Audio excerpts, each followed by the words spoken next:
আজ চলে গেছিলাম আমরা সবাই মিলে রাজবাড়িতে। আর রাজবাড়িতে ঢুকতেই প্রথমে আমাদেরকে বরণ করে নেওয়া হলো। অনেক দিন ধরে এখানে আসার ইচ্ছা ছিল, আজকে যাই হোক চলেই এলাম।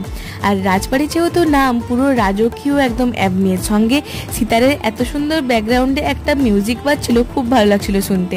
তারপর চলে এলো হাত ধোয়ার জল আর ওয়েলকাম ড্রিঙ্ক। আর আমরা প্রথমে অর্ডার করেছিলাম ফিশ ফ্রাই। এত সুন্দর খেতে ছিল ফিশ ফ্রাইটা, পুরো মুখে দিলে একদম মেল্ট হয়ে যাচ্ছিল।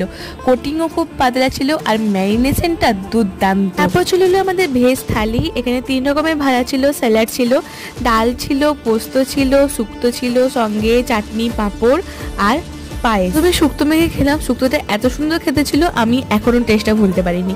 তারপরে ছিল ডালটা খুব সুন্দর খেতে ছিল। আর আমরা এক্সট্রা করে চিকেন নিয়েছিলাম। আর সব কিছু খাওয়া দাওয়া হওয়ার পর চলে এলো এই পানের থালিটা। আর আমাদের এক্সপিরিয়েন্স বেশ ভালো, তোমাদেরকে অবশ্যই রেকমেন্ড করবো। তো চলো আজকের ব্লগটাকে নিয়ে শেষ করছি, টাটা।